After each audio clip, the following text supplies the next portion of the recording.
Good morning and welcome back to my live stream. I've had a few days off, so it's really nice to be back and to see all of you. And it looks like we've got the whole crew here. So thank you so much for you guys showing up. I know I only posted it not that long ago.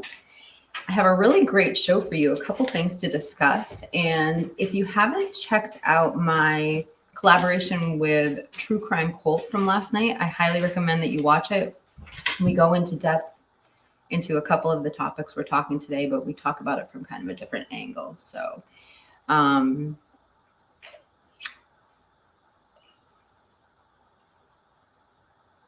just taking a look in here. There's a couple people I haven't seen in a long time in the chat.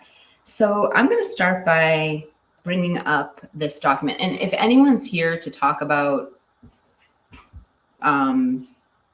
the Howard Bloom interview from yesterday, I don't think I'm going to talk about it right away. I'll probably talk about it at the end because I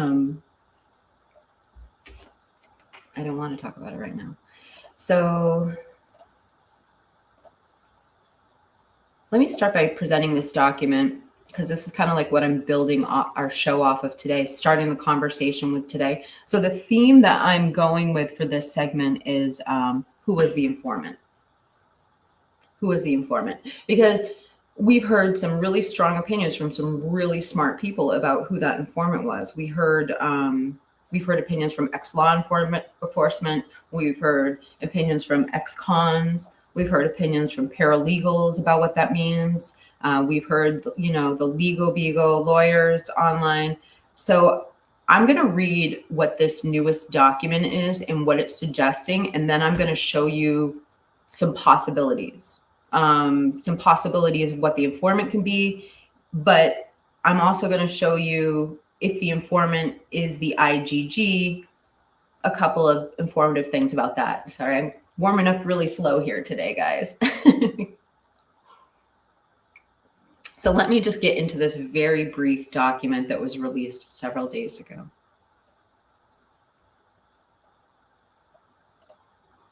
It says, based on May 30th, 2024 hearing, the sealed order for disclosure of IGG information and protected order is amended as follows. Defense Attorney Ann Taylor, Jay Logson, Elise Masseth, Defendant Brian Koberger, IGG defense experts Dr. Lee Larkin, Becca Barlow, and Stephen Mercer, and defense investigators may view the IGG materials provided by the state. Any further dissemination of the materials or the information contained within these materials must be approved by the court after showing by the defense as to why such individuals need information from preparation of the, I didn't read that right. Let me start that sentence over. Any further dissemination of the materials or the information contained within the materials must be first approved by the court after a showing by the defense as to why such individuals need information for preparation of the defense. Additionally, no individual on the family tree who was not previously known to the defense via the defense's own investigation may be contacted by the defense or any agent of the defense without prior authorization of the court after showing as to why such contact is necessary and material to the preparation of the defense. The defense's mitigation expert who has created her own family tree and who does not have access to any IGG information may continue her mitigation investigations, including contacting the defendant's immediate family members and other related individuals. So the first thing I thought you guys would find a little bit interesting is in this document, they talk about the defense bringing up their own expert. So I was kind of thinking to myself, well, what is an IGG expert? Like, what is their title? Are they like a forensic scientist or something? And I actually got the answer to it from one of my mods sent me this screenshot. Hey, I always do that full screen. There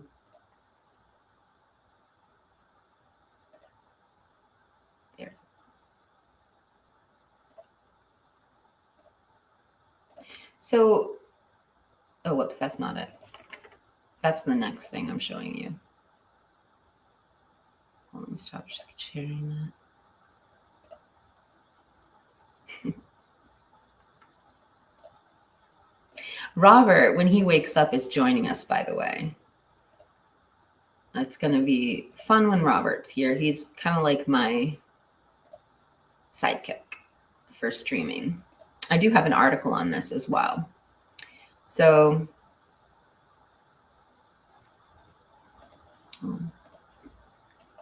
I have a special folder for today. There it is, IgG expert. Okay.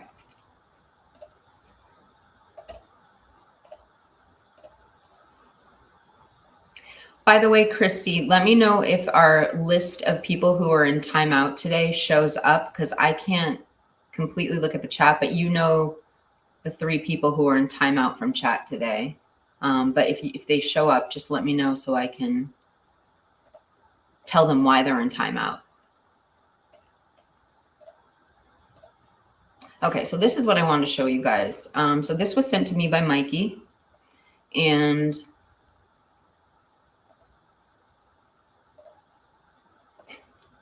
thank you very much.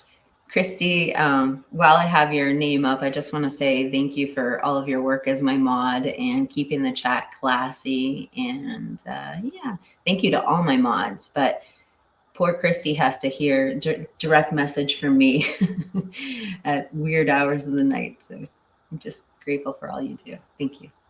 So I'm going to read this little blurb to you that basically explains how you become an IgG expert. The way I'm interpreting it is it's kind of an art form, like something you would apprentice with someone to do. It's not like you'd go to college to do it. So let's read this. CC worked in the entertainment field. So CC is one of the experts for almost 2 decades before going behind the camera as a producer and casting director. Her genetic genealogy career is her 3rd career, and one she did not find until her 40s. She holds no science degree or certifications and has no formal training in the field.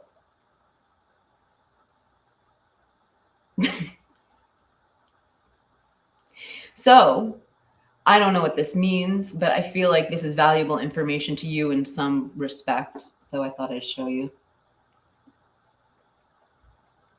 Oh, thank you, Christy.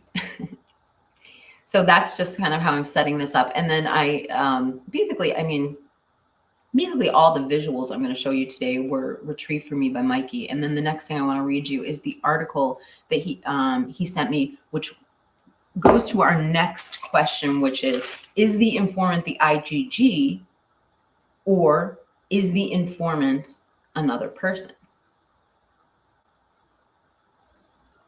Hi, Jack. Let me take this down. So there are a couple suggestions we've heard for the informant. It could be the IgG, like they're talking about in this recent document dump. It could be, as suggested by Michael Alderio Photography, that it could be an interceptor, something like the Stingray or some sort of spying device that's could be the reason why we have, let me show you this picture, why we have so many of these trees like this blurred out. Could there have been interceptors on, like stingrays on there? Could that be the informant? Because by federal law, if you are using those and it becomes something you use in a criminal trial, they require you to categorize it as an informant. The other thing we've heard is suggested by like Pavarotti. And I won't go into all his theories because I do have a strong disagreement with some of his theories. But in this case, his theory about the enforcer has been a strong and very like well spread theory that has been passed around the true crime community. Could it be that? Could it be as suggested? I guess I will bring up Howard Bloom for a moment. Could it be as suggested by Bloom in his gathering of information, I guess we could call it, that there was a woman breastfeeding at 2 o'clock in the morning on this freezing cold night on the balcony and saw something?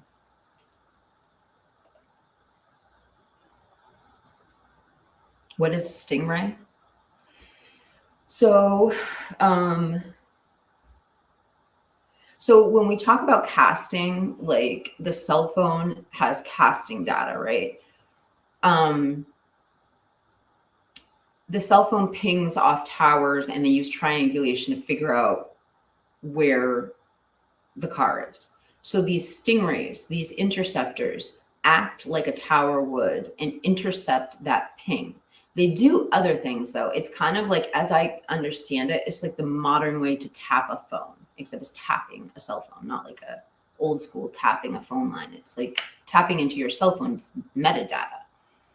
And the problem is that one of the reasons why these machines are called like an informant is because there is some liability attached to them. They have had a long history of cutting off emergency phone calls. So like say someone such as Howard Bloom's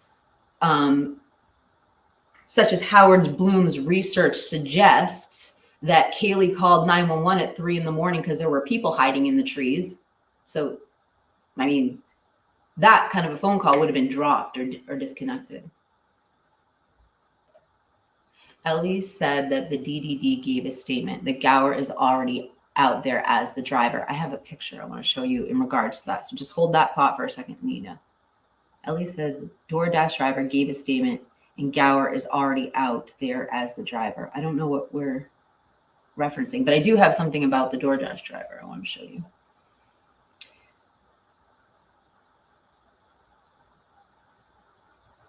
Wait, what's this? Ellie said everybody else named except DoorDash driver who may deserve privacy, but also may have a dash cam. Am I not getting something? I think the DoorDash driver has more info than we realize. Dash cam or maybe seen in the car. Let me show you guys something. I'm going to skip. I'm going to go back to this IGG and the informant because I do have some interesting reporting on Kopaka I wanted to show you. And I rarely talk about Kopaka, but in this instance, I wanted to bring this up.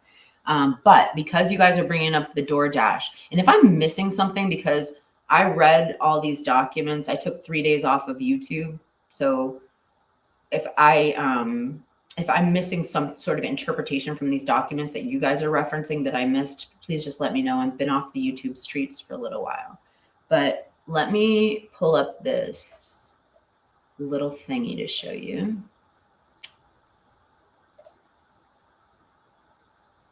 All right, so DoorDash driver.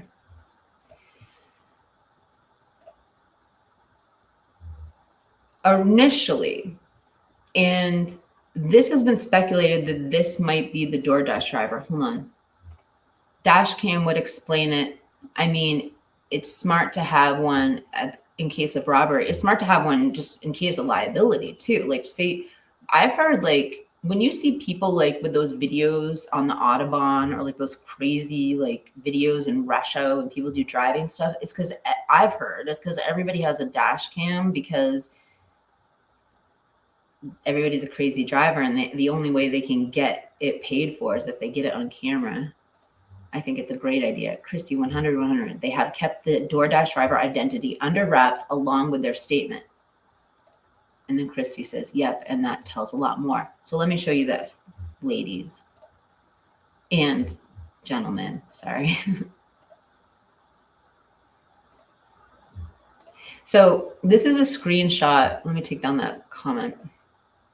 This is a screenshot from the very beginning and first accounts. So the week after the killings, records show investigators were on the lookout for a certain type of vehicle, a Nissan Sentra from the model years 2019 to 2023.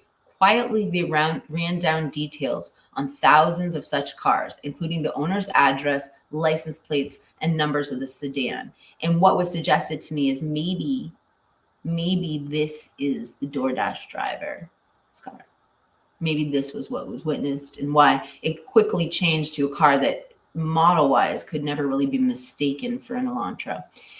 And I looked up this car online, and you know what it looks so much like, you guys, is if you remember Plunder requested that body cam footage from the girl who had the guy break into her car and toss her clothes in the street with her suitcase and take her underwear out and put it in the cup holder.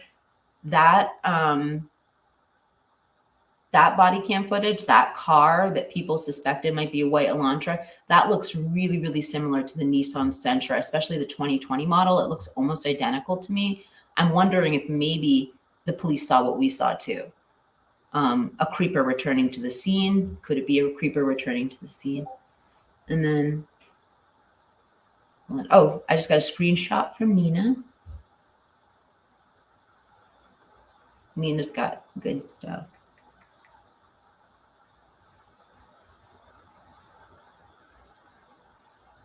And her screenshot says, I'll see if we put up, it says, according to the police, and this is from KRM too, Azana was awake at approximately 4 a.m. and received a DoorDash order around that time. Police believe she was awake because her cell phone recordings show she was using TikTok at 4:12 a.m. Police identified the DoorDash driver who reported this information. Okay. That is an amazing little screenshot. So I'm just going to read that last sentence.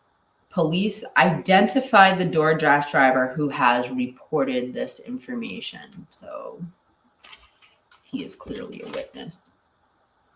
DoorDash driver, his own GPS would track his or her movements to eliminate any involvement. So may deserve privacy, but everyone else was named, and the DoorDash cam of the suspect vehicle one lapping, or even better, a license plate number in the rear. Absolutely. It is a named person. This could be the informant. It's already been talked about. We only have 17 people watching, you guys. I think I'm going to take a second, and I put on over 18 just because of that introduction song. Well, it wasn't that clean, but I'm going to take it off over 18 so we get a few more people in here. Just give me 1 second to go into my studio.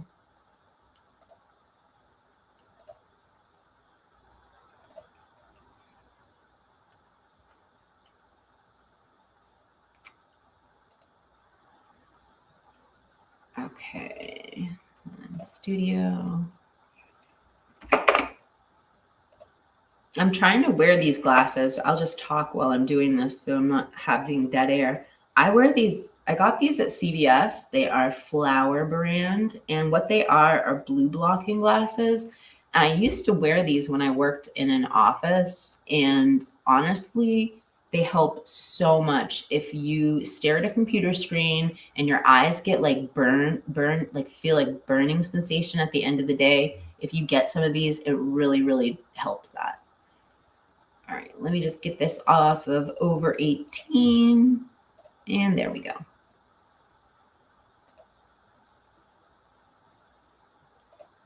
Okay. So now what I really like to do is, oh, hi, Mike. You have to go wash clothes. Let's just show. So he said, man, yeah, none of us like doing laundry.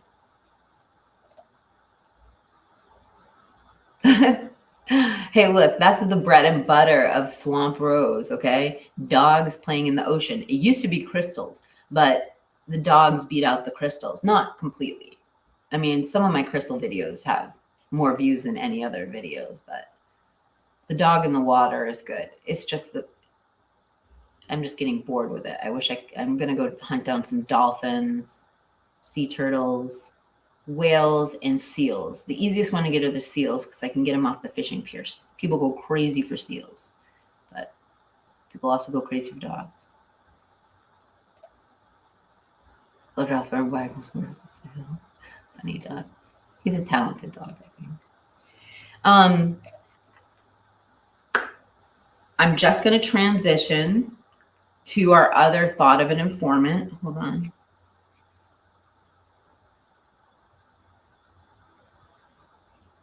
Oh, yeah. All right. So before we transition to the Kopaka part, I wanted to talk about one more possible informant. And it's just because we bring up the IGG all the time. So Like if the IGG can be an informant, what if they're not just focusing on Brian's IgG? What if they're focusing on the other two unknown DNAs? What if by focusing on those unknown DNAs, it brought them to something? I don't know. The reason I bring that up is because I saw, Buddy the dog, rest in peace. So crazy and outrageous that people don't think that this has any relation. I mean, I know this case is gagged, but you would think they'd tell us how Buddy is not connected to the quadruple homicide down the street. Yeah, thank you.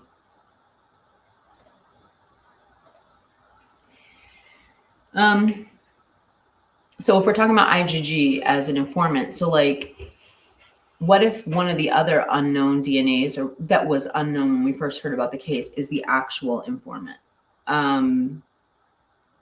Well, even though Rollo is one of the people who's in permanent timeout right now, and we'll get to that at the end, he brought up a really good point in one of his videos recently that I never really grasped onto before. So if you think back, one of the unknown DNAs was collected from a glove that was found at the scene. And I mean, we all were a little questionable about this glove, but we all, thought of it as a good piece of evidence because, number one, the first questionable thing about it was we heard that it wasn't collected that day. It was found after the fact. And somebody had actually said to me, a neighbor pointed it out to the police. That's how I initially knew of the glove, right? And so I was watching Rollo's video and he's like, no, it was a podcaster. It was a podcaster named Detective Chris McDonough, all right? Again, really sketchy. I mean, you might as well have Howard Bloom finding the glove out there. I mean, it's not like we're going to put it. It's weird. It's like, the general trust of the public does not want people who might have financial motivations for finding evidence and creating sensationalism, finding evidence for an actual case. But in this case, it was Chris McDonough. Now, here's the thing is I don't like to judge people or hold them, judge them from their past. People can change, people can be better, people can learn. But the fact is that Chris McDonough has an incredibly tumultuous past. And he should certainly be forgiven and we should have grace for people who make mistakes. But essentially he was involved in like evidence that was considered coercion. And I'm not going to get into the details because I have not studied this, but it resulted in false imprisonment. And that's not to judge him. That's just to say when somebody finds a random piece of evidence, the general public wants to trust that evidence. How can the general public trust that when a random podcaster is roaming the crime scene and finds this evidence and then it gets submitted, even with his tumultuous past? So for me, it's a glove problem. Kind of like if the glove don't fit, need to acquit, let's get that glove out of evidence because that's outrageous to me that it would be considered after knowing that. And I just, yeah. So I'd love to know your thoughts on that. Yeah, right. You would think Buddy would be a little bit.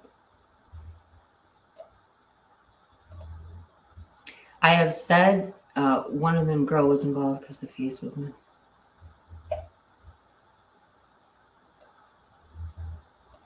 I love that you call us swampers, John.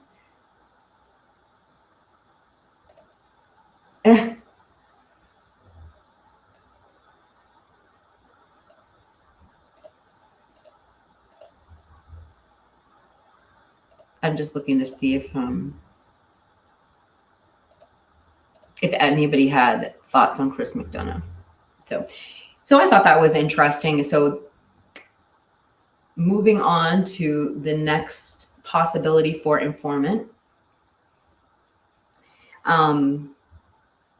we're going to end this little segment talking about Kopaka, and then we'll move on to our next subject. So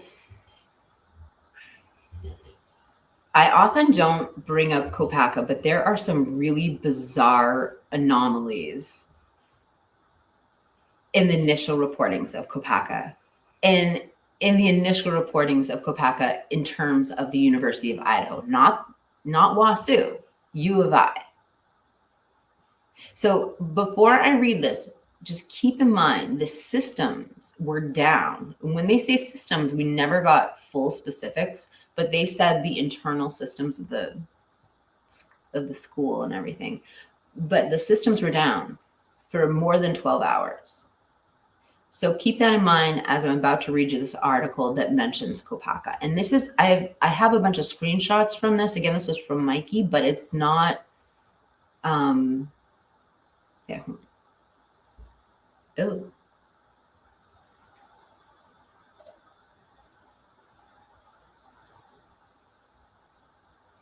Yeah, I'm not sure, but here's the thing is, I guess the overall question, I guess the point I'm trying to drive home is, why was that glove entered in the first place? I mean, I guess you have to enter evidence, but so bizarre. And I just feel like, why was Chris McDonough so close to the crime scene? Like, why are reporters really allowed that close that they'd be able to identify a glove? I mean, you would think they'd be roped off so far from the crime scene, it would look like a rock, or they wouldn't be able to identify exactly what they're seeing. So strange. I mean, we have like such good photographs and screenshots from reporters that we can tell there was a diagram of the house drawn on a piece of faded paper. That's so close. Like, why are people so close to the crime scene? Maybe because it's a residential area and people have to be allowed to come home. I don't know. Yeah, that's what we're going to definitely get at. Oh, thank you. Yes, I got 100. All right. Let me pull up this little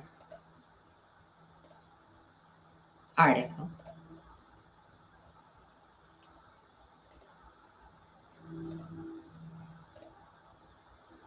I think there's a video. Oh, there is. Good. Okay. Let me pause this.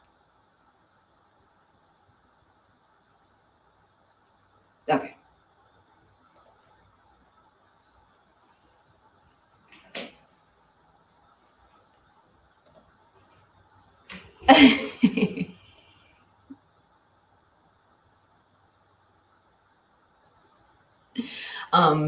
I don't know what you guys are talking about. Bikini pics of Jessica Alba? It's weird. Oh, you totally throw me off with your comments, you guys. I think that's what you're trying to do, is like I get a cohesive thought and then Mike says something like this.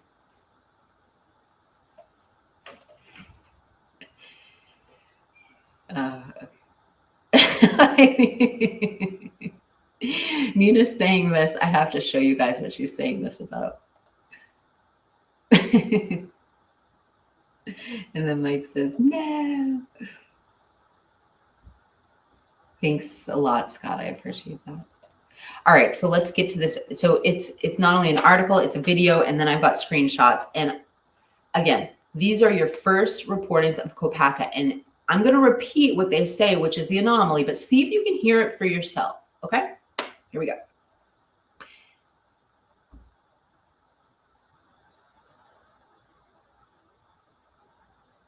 What?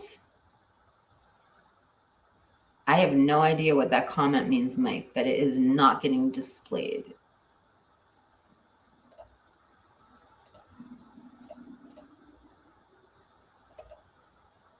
There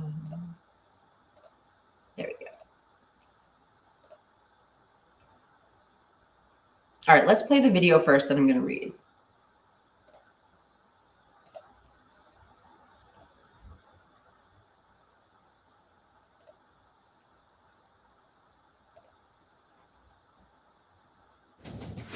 America is ready. And so are we. Democracy 24. Your freedom, your vote. She is live in Moscow, Idaho. You had an interview with the police chief yesterday. What's happening there today? Hi, John. Yeah, the police chief gave us great new information and says that they're on pretty good track here to hammer out the timeline and exactly where these victims were the night this all went down in that house behind me just off of campus, which is a private rental. Now, today, this is the most that we've seen of investigators at the home in quite a few days. They've gone inside, including the police chief himself, back into that crime scene to try and gather belongings of these victims. This is because they had been talking to the families about some of the things they wanted from these girls, and they want those things from the house. So the police said, we'll go in, we'll get the list of the stuff you want, and we'll give it to you at a later date. So that's what we've been seeing out here, as you can see in some of those pictures. This is a step in the grieving process and also another step forward in the investigation, but the crime scene is still sealed. The police chief says they're doing everything they can to find the killer. It's part of what we do, and we need to do that for the family. We need to go in and pack up stuff and get it, and we'll take it to a secure place so they can come and get that stuff. And is it easy? No, but they need that, and it's our job to do that for them, and it's our job to help with their closure, hopefully. It's been nearly a month since Kaylee Gonsalves, Maddie Mogan, Xana Kernodle, and Ethan Chapin were murdered in that off-campus rental home in Moscow, Idaho. Police are focused, John, on finishing their timeline on the night of the murders, and I just learned a short time ago about some of the whereabouts of the victims that night. Investigators had said just in the past 48 hours they were still trying to figure out what happened during an almost 5-hour gap between the time Kernodle and Chapin were seen at a frat party nearby and the time they got home. But investigators have now told me that they believe those two were at the Sigma Chi fraternity party the entire time. Police have questioned dozens of people, including members of that frat, just trying to figure out some clues in this case, but no arrest yet. Just because someone's been cleared right now, does that mean they might be re-interviewed? Many hours have gone into that, and several investigators and the investigative team have all looked at the information that comes in, and they've verified that those people can be cleared. So what I want to assure them is we're doing everything we can, and we're taking our time to do it right. And doing everything they can, including talking to neighbors. I talked to some neighbors who live nearby here too, John, a few hours ago. They told me something that was pretty interesting. We've been talking about that back sliding door so much, but the front door, I'm told by a neighbor who walked by that morning who was coming back to his apartment, was wide open around 8:39 a.m. He told me that he gave that information to investigators, but we hadn't heard too much about that front door. And around 8:30 and 9 a.m. would have been a pretty good amount of time before police ever got the call that those students were dead inside. John. I don't even know where to begin. So we're going to begin there at her last statement, which is this is such an interesting news clip. So she's recycled this clip and it's been played on, they've recycled this major news network onto all the local Fox networks, and then it wasn't played again.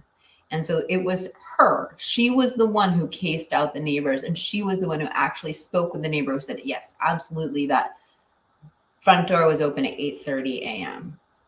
But I can't report that without saying that there have been other people who said they walked by the house and nothing looked amiss at like 11. Here we are. Yeah, right. And here we are. Not one thing in this case at the moment makes no sense, in my opinion, right? But it gets even more interesting as I read the article, and I'll show you the screenshots. I mean, and by the way, thanks for stopping by, 12. Hold on. So did the neighbor walk into the house? I don't think so. I mean, maybe he thought they were letting out the dog. I don't know. Nothing makes sense. Yep. All right, let's get on to the article. Oops. Uh-oh. All right, it's called Idaho Murders. Slain University student's neighbor says front door was left wide open after the attacks. Hold on. You know, we only have about 10, 15 minutes left. I don't know if I want to read the whole article. I want to get into a conversation with you guys. Maybe we will. Let me show you the screenshots so we can just paraphrase what's going on in the article, because I have some cliff notes from Mikey who provided me the article. Hold on. Okay. Whoa.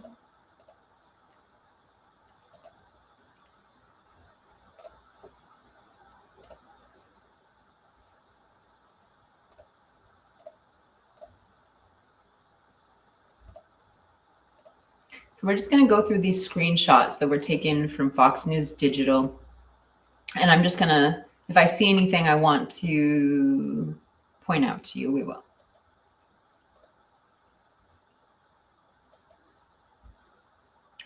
Okay, I did see a few things in here that I found interesting. I don't think the house was as messy as people accounted it to be, at least not in the kitchen.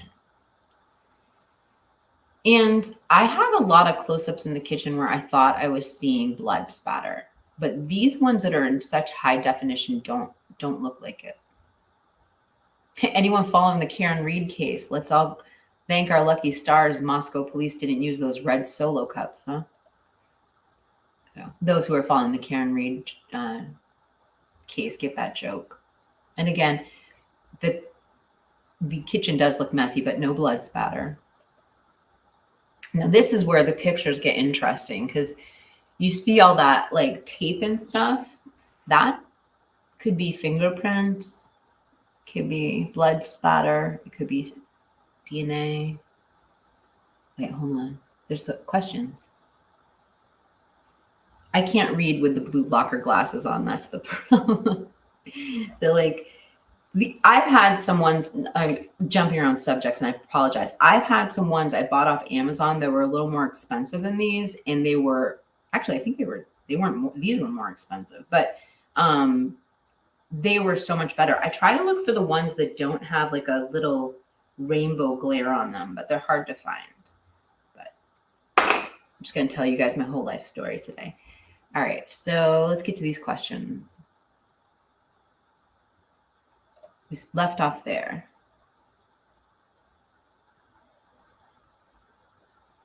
I don't know what that means. Yes, it's true. Which neighbor, Enon Harsh? She did not specify. But wouldn't that be funny, Leslie Billy? Leslie.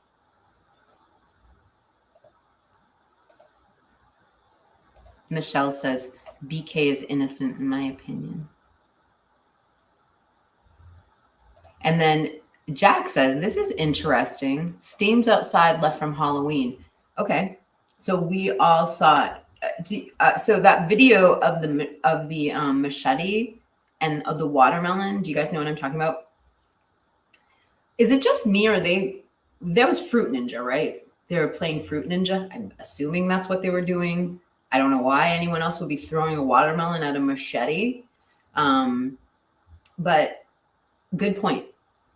They were just playing Fruit Ninja out front of the house. So could we have stains from Halloween?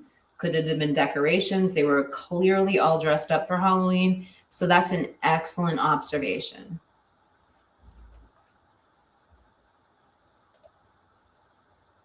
Now that, yeah, I don't know about Adazana's room. I mean, it's not on the side of the house. It's just on that foundation. Just so tragically. I do think it's real, but I don't know, Jack. It could go either way. Demon Dog says, Jack, good thinking. Yeah. I mean, not really. And I'll tell you what, I did a whole breakdown of Enon Harsh when Crime, Lies, and Videotapes. So I'm just going to take this off full screen. Crime, Lies, and Videotapes did a reaction video to me. And I did this whole thing on Papa Rogers. So Crime, Lies, and Videotapes made a whole video of how Papa Rogers was Enon Harsh, in his opinion. And so I started looking into the writings because it was like a writing comparison.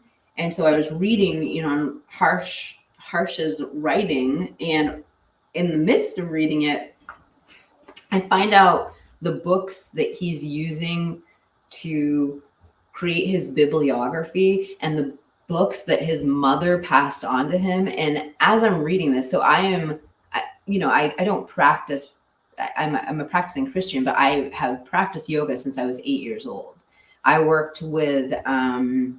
I don't know if you know who Amma is, but she moved next door to my house when I was like 8 years old. She's the patron saint of hugs. She's world famous. She's one of the most beloved philanthropists in India. Anyway, so my point is that Elon Harsh clearly is reading the Vedanta, or he was citing stuff that's in the principal Upanishads. It's like very deep philosophical writings. It's about, and I'm sorry, my dog is snoring. I know this is a really weird noise. If you're wondering if that's thunder or an earthquake, it's my dog. I cannot see that mind being a killer. Like I can't, it just doesn't come across to me that somebody who has that level of understanding and jeu de vie would, I don't know, but I don't know either. So I would find it out of character is the whole point of that long story, is I would find it really out of character that somebody who practices the principal Upanishads, writes about them, references them, and uses them in his social media would then turn around and want to crush life. It doesn't seem to fit the profile.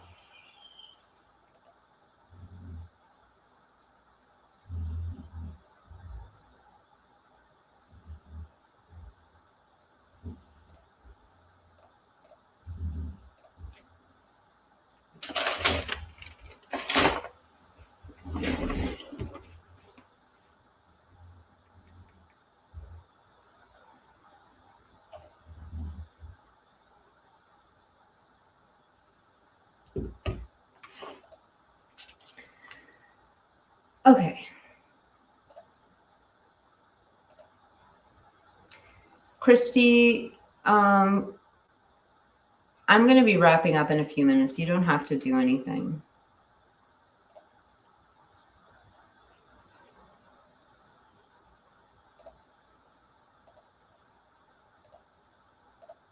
Okay. So let me finish sharing these pictures with you, and we'll get to the grand finale of my point. So this next picture, not this one. So this is more on that Fox News article about the 8 a.m. So this is it. So this is the conflicting report that I wanted to tell you guys about. And I just figured we could continue our discussion on informants. If we're going to have this kind of language, if we're going to talk about things like this, why not bring up the Kopacka theory again? Because this was the initial report of Kopacka that has been basically scrubbed from the internet, but this is what was originally said about him, and it has completely changed. And they said, the earliest reports of the fatal SWAT shooting claimed that Brent was working in an IT department of the University of Idaho. This information was very quickly amended to state he was actually working as a security guard for WASU. However, that information was also swiftly removed from all reports, and it remains unclear to this day what Brent Kopacka's occupation really was at his time of death. So I just thought this is a really interesting clip, and I wanted to end the show with it and show it to you guys today. And I thank you so much for showing up, and I hope you have a